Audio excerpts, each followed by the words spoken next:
E aí agora você falou do jovem, né? Que em 3 meses para ele o mundo acabou, se ele não chegou no resultado, enfim. E aí eu já estava no Conarec, batendo um papo com alguns amigos. E um deles o Wilson. O Wilson olhou para mim e falou... Falei, pô, tiozinho, aí? Ele falou, pô, Guerrinha, e aí, como é que tá as coisas? Ele falou, cara, passa ano, sai ano, continua as mesmas pessoas como tomadores de decisão. E aí eu falei, então, o grande problema é que pode ser que o jovem não tá querendo ter grandes desafios. E não estão querendo abraçar o que a gente faz. Aí ele olhou para mim e falou, pô, mas e aí? O que vai ser? Aí eu te coloco uma pergunta muito do tipo, como hoje você encara e o que você falaria para quem está começando no segmento de cobrança? Deve tratar uma frustração, querer muito algo. Então você passou por várias dificuldades, você teve uma questão de na tua vida e tal. Mas vamos falar agora do mercado, da indústria. A gente tomou muito não. Muito não. Aliás, a gente toma. Muito mais não do que sim, né? E eu falo, quanto mais não a gente toma, mais perto do sim a gente tá. É isso. Só que aí tem que ter resiliência. Mas como que é lidar com a frustração? Cara, boa pergunta. Né? A frustração, ela faz parte. Né? Inclusive, né, eu fui pai muito cedo. E para responder essa pergunta, eu vou contar um pouco essa história. Eu fui pai aos 25, 26 anos. E porra, se você foi pai cedo, você com 25, eu com 19. 19 anos. Eu fui pai muito cedo. Né? E para ser pai, eu fiz um curso lá de como ser pai, que você vai, né, num médico pediatra e ele ensina como dar banho no bebê. Eu não tive isso, não. Bom, foi um curso que me colocaram lá no curso. Né? E aí o pediatra falou assim, cara, você precisa deixar o bebê no berço dele e ele não dormir na cama do casal, porque a criança ela precisa desde cedo lidar com a frustração. Ela precisa lidar com o não.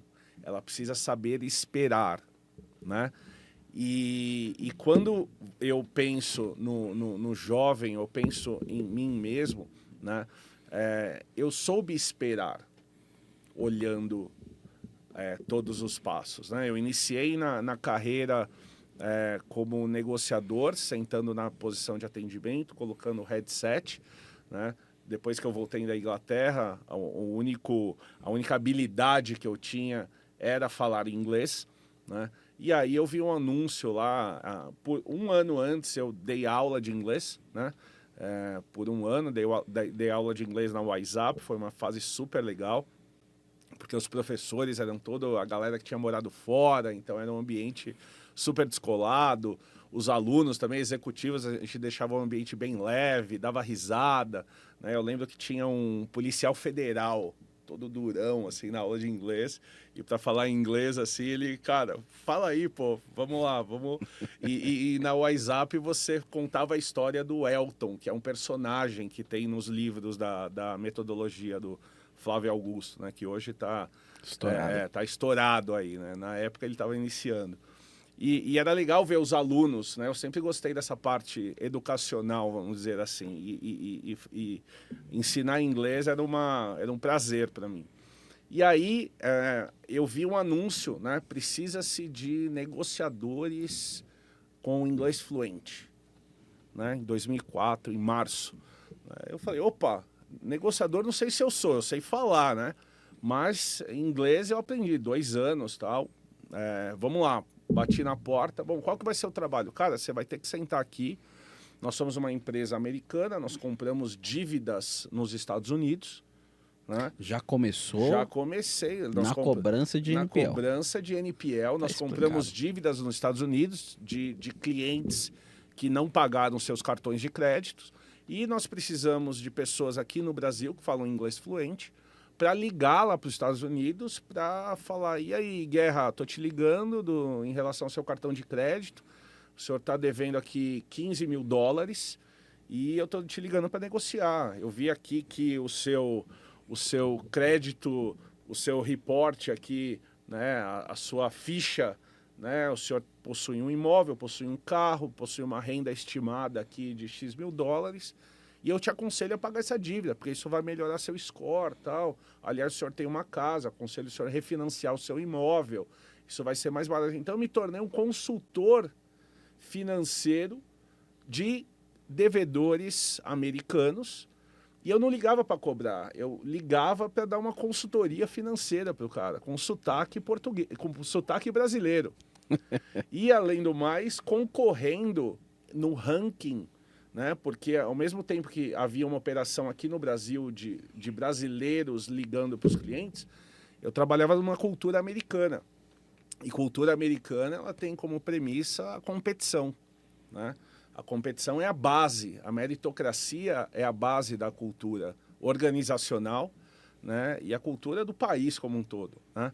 Então, imagine você, brasileiro, e hoje as leis trabalhistas não permitem, mas naquela época sim, há 20 anos atrás, de você abrir o seu computador e ver o seu nome num ranking, com verde, amarelo e vermelho.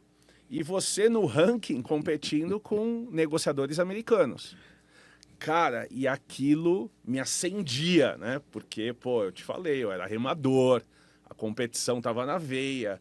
Para mim, o último lugar é assim, cara, pelo amor de Deus, eu não quero estar no vermelho, mas nem a pau. O que eu faço, né? E aí que veio, né, essa curiosidade, pela mentalidade, né, pelo estudo da inteligência emocional e pelo estudo do comportamento humano, né? Porque apesar de eu ter uma barreira linguística, certo? Uma barreira linguística, eu não era um nativo americano, mas eu tinha que entender de pessoas, né? Então, toda vez que eu ia entrar em contato com um cliente, eu olhava para o mapa dos Estados Unidos, cara, esse cara mora onde? Ele mora na costa leste, ou na costa oeste ou na costa leste, né? Ou ele mora no norte ou no sul. Pô, se o cara é do Arizona, Tennessee, puta, o cara tem ali um background, né? Mais agrário, vamos dizer assim. Pô, se o cara é ali de Atlanta, ele tem, né, um perfil mais de um cara de cidade, né? O cara é mais urbano ou o cara é mais rural, né? Como que tá o clima no local?